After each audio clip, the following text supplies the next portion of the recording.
자, 여러분 지겹다라고 생각하실 분들이 계실 것 같은데요. 저도 그렇습니다. 비트코인 오늘도 횡보를 하고 있고 비트코인의 눈치를 보느라 알트코인들은 이제 쭈그러들고 있는 그런 모습이 보여지고 있습니다. 비트코인에 많은 압력이 넣었는데도 방향성이 나오지 않는 걸 보면 이 고장난 압력밥솥이다라고 생각을 해볼 수가 있겠는데요. 그럼에도 불구하고 오늘도 소식은 계속됩니다. 오늘 나온 정보들 한 번씩 또 쫙 보도록 하겠습니다. 자, 일단 오늘 미국 증시 개장하자마자 떨어졌었던 S&P 500 기업들의 부진한 성적에도 불구하고 굉장히 부자연스러운 모습을 보여주면서 상승한 그런 모습이 보여지고 있고요. 일단 미국 증시가 고만고만하게 움직이는 걸로 봐서 비트코인도 크게 아래로 쏟지는 않을까라고 희망적으로 한번 생각을 해봅니다. 자, 그 다음에 이더리움에 관련된 소식이 있는데요. 이미 예전에 나왔던 기사 재탕이라고 볼 수 있겠습니다만 전 골드만삭스 임원 이름은 라울 팔인데 이더리움이 다음 암호화폐 강세 랠리를 주도하게 될 것. 자, 만약에 비트코인이 지금 위로 튀게 된다면 암호화폐 강세장이 시작될 수도 있겠는데요. 이런 이더리움 상황에 대해서 여러 분석가들 역시 굉장히 긍정적으로 보고 있었습니다. 자, 첫 번째로 유명 암호화폐 분석가 크립토 마이클 같은 경우는 다음 상승장 때 이더리움이 5,000불 사이에서 10,000불까지 가도 나는 놀라지 않을 것 같다 라는 말을 남겼고요. 그 다음에 사토시 플리퍼라는 분석가는 올해 후반만 돼도 우리가 이더리움을 $300 아래에서 매수할 수 있었던 것은 큰 선물이었다는 것을 알게 될 수 있을 것이다. 즉 올해 후반기에 가면은 이더리움 가격이 올라갈 것이다 라고 예측을 하고 있는 것이죠. 자, 그 다음에 실제로 지금 이더리움 같은 경우 달러 차트를 봤을 때 역 헤드앤숄더가 생성이 되고 있고 하락형 쐐기도 보여지면서 조만간에 좀 큰 상승을 보여주게 되지 않을까라는 그런 뜸을 들이고 있는 모습을 확인해 볼 수 있었다라고 하는데요. 어떤 분석가는 이것을 봐라, 이더리움 도미넌스다라고 이야기를 하면서 이더리움 강세가 심상치 않음을 사람들과 공유를 했습니다. 지금 보시면은 이더리움 도미넌스가 어센딩 트라이앵글을 보여주면서 위로 솟구칠 준비를 하고 있는 것을 확인을 해보실 수가 있겠습니다. 자, 조만간에 이더리움이 축포를 끊으면서 상승장이 시작될까요? 저는 꼭 그렇게 될 수 있으면 좋겠습니다. 자, 그 다음으로 해서 암호화폐 파생상품 거래소 FTX 창업자가 이야기하기를 지금 현재 한창 화제가 되고 있는 디파이 업계에 버블이 끼고 있다. 거품이 좀 심하다라고 이야기를 하면서 거래량 급증 같은 경우 사실상 탈중앙 거래소에서 이루어지는 와시 트레이딩, 자전거래 덕이며 이런 상황은 무척 위험하며 디파이의 생사에 위협이 될 수도 있다라는 경고를 남겼습니다. 자, 디파이 요즘에 지금 날아다니고 있죠. 디파이 덕에 이제 자신의 자금을 7배, 10배로 불린 사람들도 허다합니다. 자, 그런데 이런 상황에서 마찬가지로 이더리움 잭이라는 이 분석가, 원래는 비트코인 잭이었는데 최근에 이더리움 잭으로 이름을 바꾼 것 같죠. 자, 아무튼 이 친구는 이렇게 이야기를 합니다. 지금 디파이 프로젝트들이 고점을 찍고 내려오게 되면 비트코인 변동성이 다시 돌아오게 되지 않을까 싶다. 예를 들어 랜드라는 프로젝트를 보자. 내가 봤을 때 이미 고점을 찍어갖고 다시 한번 떨어졌다 반등 후 천천히 내려오게 되지 않을까 싶다라고 예상을 하고 있는 그런 모습을 살펴볼 수가 있었습니다. 자, 무조건 천년 만년 올라가는 프로젝트는 없죠. 디파이도 이제 그 어느 정도 한계에 달하는 것이 아닌가라고 한번 생각을 해보는데 아직까지는 뜨겁습니다. 쉽게 식지 않아요. 고구마라도 하나 얹어놔야 될 것 같은데. 자, 디파이 프로젝트가 상승을 하면서 수혜를 보고 있었던 대표적인 프로젝트 체인링크 같은 경우는 지금도 활성 주소수가 증가를 보여주고 있다고 합니다. 그러면서 체인링크 네트워크는 건강한 속도로 발전을 하고 있다고 하는데요. 가격 같은 경우는 지금 약간 약세를 보이고 있는 그런 모습이 보여지고 있습니다. 그럼에도 불구하고 체인링크 오늘도 새로운 소식을 전했습니다. 이번에는 메타코인 프로젝트인 리플렉서가 체인링크에서 제공하는 오라클 이더리움 가격 참조 데이터를 사용하게 될 것이라는 소식이 나왔고요. 체인링크의 기술은 여전히 잘 팔리고 있습니다. 자, 그 다음에 알트코인 중에 YREX 토큰이라고 있는데 이번에 마스터카드와 파트너십을 맺었다라는 발표가 나오면서 이 프로젝트의 토큰 가격이 무려 52.54% 급등을 하는 모습을 보여줬었다라고 하는데요. 자, 이렇게 여러분들께서 만약에 디파이라든지 체인링크라든지 그런 프로젝트 떡상하는 거를 놓치셨다 할지라도 괴로워하지 마십시오. 언제나 새로운 기회들이 암호화폐 시장에는 족족 모습을 드러내곤 합니다. 앞으로도 여러분들 떡상 열차 타실 수 있는 기회는 많이 남아있다라는 말씀을 드리고 싶어요. 자, 아무튼 이 YREX 토큰 같은 경우는 좀 더 자세히 살펴보게 되면은 선불카드 발급 회사라고 하고요. 영국 기업인데 이번에 마스터카드로부터 주요 회원 자격을 부여받고 암호화폐 직불카드 결제를 위해서 마스터카드 네트워크를 사용할 수 있게 되었다라고 하네요. 이것이 호재라고 합니다. 자, 그 다음에 얼마 전에 또 불을 뿜었었던 프로젝트 카이버 네트워크 같은 경우 이번에 국제 암호화폐 거래 플랫폼 크립토닷컴에서 50% 할인 행사를 진행을 한다라고 합니다. 이제 한 달에 몇 번씩 이렇게 할인 행사를 진행하고 있는데요. 이번에는 카이버 네트워크 룰은 여느 때와 같습니다. 이 거래소에 가입을 하셔가지고 거래소 토큰인 CRO를 스테이킹 하시고 마찬가지로 스테이킹 한 만큼 CRO를 통해서 이 카이버 네트워크를 구매를 하실 수가 있고요. 여기 있는 표를 참고하셔서 스테이킹 수량에 따라서 거래소의 신디케이트 페이지를 찾으셔가지고 서브스크라이브를 하심으로써 이 행사에 참여하실 수가 있습니다. 가입을 해주실 때 제 앱을 통해서 이제 가입을 하신 후 거래소와 연동을 해주시면 저에게도 도움이 됩니다. 참고 자료는 밑에 남겨놓도록 하겠고요. 자, 그 다음에는 기다리고 또 기다렸었던 페이팔 관련된 업데이트가 나왔습니다. 자, 이 페이팔이 암호화폐 서비스 개발을 위해서 스테이블 코인 전문 회사죠. 팍소스와 손을 잡을 것이라는 보도가 나왔다는 것인데요. 조만간에 팍소스와 함께 암호화폐 관련된 서비스를 할 것을 본격적으로 정식으로 발표를 하게 될 것이라고 합니다. 자, 기간은 이번 주 안이 될 것이라고 하는데요. 당연히 어떤 암호화폐 관련된 서비스를 제공할 것인지는 아직 베일에 가려진 상태이나 비트코인 정도는 들어가게 되지 않을까. 뭐 당연하겠죠, 사실 비트코인 들어가는 거는. 그러니까 이 소식 발표를 좀 지금 많이 해줘가지고 압력밥솥이 위로 터질 수 있도록 해줄 수 있으면 참 좋겠는데, 자, 아무튼 인내를 좀 더 가지고 기다려보도록 하겠습니다. 자, 그 다음에 은행 관련된 소식들이 있어가지고도 살짝 보고 가려고 합니다. 일본의 금융 대기업인 미쯔비시가 연내 디지털 화폐를 출시할 예정이라고 합니다.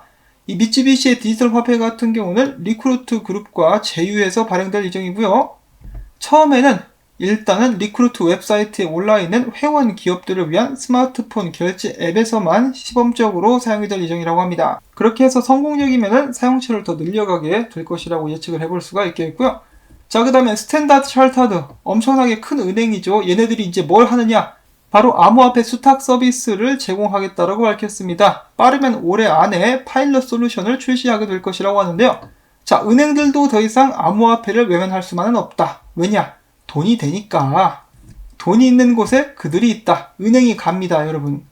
예를 들어 스위스 5대 은행 줄리어스 같은 경우는 암호화폐 서비스 출시 후 순수익이 34% 증가했다라고 하죠. 그러니까 이제 은행들도 너도 나도 달려들게 될 것이라고 예측을 해볼 수가 있겠는데요. 이제 유럽 쪽에서도 많은 소식이 나왔었는데 그 후 업데이트는 나오지 않은 상황이죠.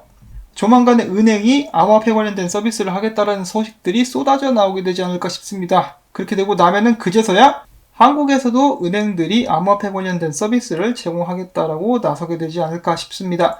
제가 엊그제 경제 관련된 뉴스를 보다 보니까 한국의 한 은행에서 연율 이자 6%짜리 적금 상품이 나왔다라고 해요. 그러니까 사람들이 많이 몰렸다라고 합니다.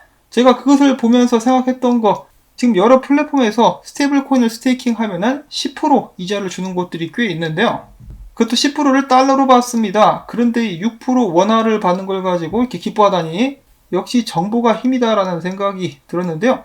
이런 서비스를 제공하는 플랫폼들도 굉장히 믿을만한 플랫폼들이기 때문에 눈앞에 이렇게 엄청난 보물이 있는데도 못 보는 사람들 좀 많이 안타깝다는 생각이 들었네요. 자, 아무튼 넘어가서 이 존 메가피에 관련된 재밌는 이야기가 있어가지고 한 가지 또 들고 왔는데요. 존 메가피가 예전에 이렇게 단언을 했었죠. 특정 기간까지 비트코인이 100만 달러에 도달하지 못하면은 내가 장담하건대 내 신체의 부위 중에 한 부분을 먹겠다.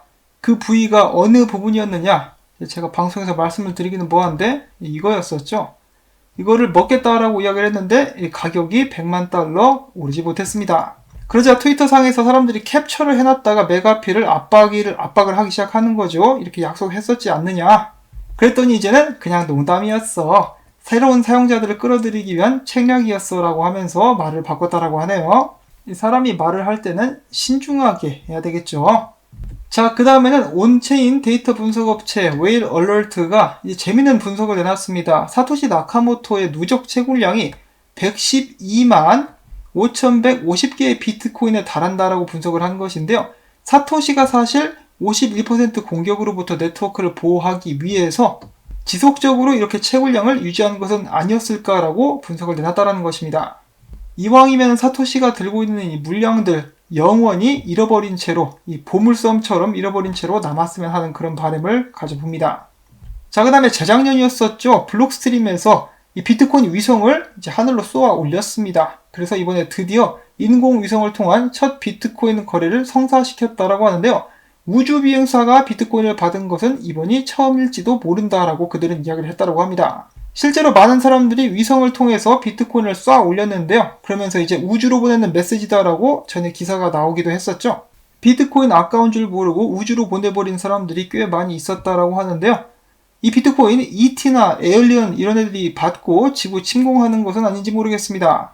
자, 아무튼 이어서 블록스트림 CEO는 이렇게 또 이야기를 했다라고 해요. 비트코인이 10만 달러 가는 것은 헛된 망상이 아니다. 그러자 어떤 사람이 역시 딴지를 거는데요. 이런 사람들 꼭 한 명씩 있어요. 꼬투리 잡고 늘어지는 사람들. 비트코인이 10만 달러 가는 것은 비현실적이다. 그랬더니 아담백이 한 말.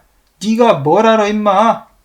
비트코인이 몇 년 전 100달러였을 때 1만 달러까지 가는 것은 헛된 망상처럼 보였어 이 자식아. 네가 가만히 있어 이씨. 라고 이렇게 이야기를 했다라고 합니다. 자, 아무튼 비트코인의 향방은 어디로 가고 있는 것일까요? 아직까지 답답한 상황인데 이런 상황 속에서 니얼 퍼거슨은 비트코인이 곧 폭등할 것이다 라고 이야기를 했다라고 합니다. 니얼 퍼거슨이 누군가? 그 맨유의 퍼거슨 감독인가? 아니고요. 세계적인 경제학자이며 2004년 타임지가 선정한 가장 영향력 있는 100인 중에 한 명이라고 합니다. 지금은 하버드 대학교 교수로 재직 중에 있는데요. 그는 비트코인 거품이 또 생길 것이다. 비트코인은 점점 더 디지털 금처럼 행동할 것이다. 비트코인 가격은 점진적으로 오르지 않고 계단식으로 올라가고 계단 하나하나가 거품처럼 보일 것이다 라고 주장을 했다고 합니다. 거품 가자. 자, 그 외에도 비트코인 관련 분석 잠깐 보긴 할 텐데요. 사실 뭐 그렇게까지 큰 의미는 없습니다. 예를 들어 여기 나왔었던 이 분석 1500불 돌파하면은 급등 전망. 이거 제가 한 2달 전부터 말씀을 드렸던 것이고요. 자, 그 다음에 이더리움 잭 같은 경우는 비트코인이 이 정도까지 올라가게 될 것이라고 비트코인에 관련된 상승에 대한 기대감을 계속해서 내비쳤습니다. 그 외에도 이런 기사도 떴었는데요. 미처 기대하지 못했었던 비트코인에 관련된 신호가 비트코인을 상승으로 이끌 수도 있다. 뭐 사실 이것도 전에 잠깐 이야기를 했었던 것인데 지금 GBTC의 프리미엄 가격이 최저치를 기록을 하고 있죠. 과거 같은 경우 GBTC의 프리미엄 가격이 최저였을 때 그것이 비트코인의 바닥을 의미하는 바닥이었었던 그런 일이 있었었다라고 합니다. 그래서 지금부터 또 올라가게 되지 않을까라고 예측을 할 수가 있다라는 것이고 그 외에 그레이스케일이 그동안에 비트코인을 계속해서 사들였고 사람들이 그레이스케일을 통해서 비트코인을 구매하고 있다. 뭐 이런 식으로 이야기를 하기도 합니다. 자, 과연 이번에도 이 그레이스케일 GBTC의 지표가 비트코인의 바닥을 시사하는 것일지 계속해서 지켜보도록 하겠고요. 그 외에 분석가들의 의견들을 보시면은 이 상승과 하락이 엇갈리는 그런 모습을 확인을 해볼 수가 있습니다. 자, 사토시 플리퍼 같은 경우는 이제 비트코인 가격을 떨어뜨리려는 세력들이 한번 노력을 했으나 무산으로 돌아갔다라고 이야기를 하면서 자연스럽게 하락시키는 것을 실패했으면은 올라가게 되지 않을까라고 생각을 할 수 있는 그런 종류의 트윗을 남겼고요. 여기에 동의하는, 최소한 이 트윗을 좋아라 하는 여러 다른 분석가들의 모습도 확인을 해볼 수가 있었습니다. 자, 그 다음에 로마라는 또 다른 이제 알트코인 살인마라 불리는 분석가 같은 경우도 비트코인이 지금 보면 삼각수렴 막바지까지 다다랐다. 올라가게 되지 않을까? 이런 식의 트윗을 남겼었고요. 이 목표가를 보면은 한 1800불조보다 높게 11,000불 정도를 보고 있는 것 같죠? 정말로 한 번에 여기까지 튀어 올라가면은 정말 좋을 것 같은데 이 상황을 부정적으로 보고 있는 분석가도 당연히 있습니다. 조시 레이저의 절친 켄터린 클랑크 같은 경우는 비트코인이 조만간에 그런 식으로 떨어져 버리게 될 것이다. 시체까지 막 리얼하게 그려놨죠. 무시무시한 예측을 하고 있습니다. 그래서 뭐 사실 지금은 올라간다 떨어진다 예측을 하는 것이 별 의미가 없지 않나. 여러분들도 좀 지겨우실 것 같은데요. 일단은 뭐 기다리는 수밖에 없습니다. 제가 세력도 아니고 제가 세력이었으면 올렸을 거예요. 양념치킨 같은 거 막 닭다리 뜯으면서 막 가격 올리고 있었을 것입니다. 자, 그럼에도 불구하고 열심히 정보를 수집하고 여러분들께 전달을 해드렸는데요. 도움이 좀 됐다, 재밌다 싶으시면은 앞으로도 이렇게 좀 좋은 정보를 계속해서 가져와 달라는 의미에서 토마토밭에 물 주기를 이 광고 시청을 통해서 해주시고 광고가 좀 재밌으면은 클릭도 해주시고 그런데 요즘에 사기 광고가 나오고 있죠.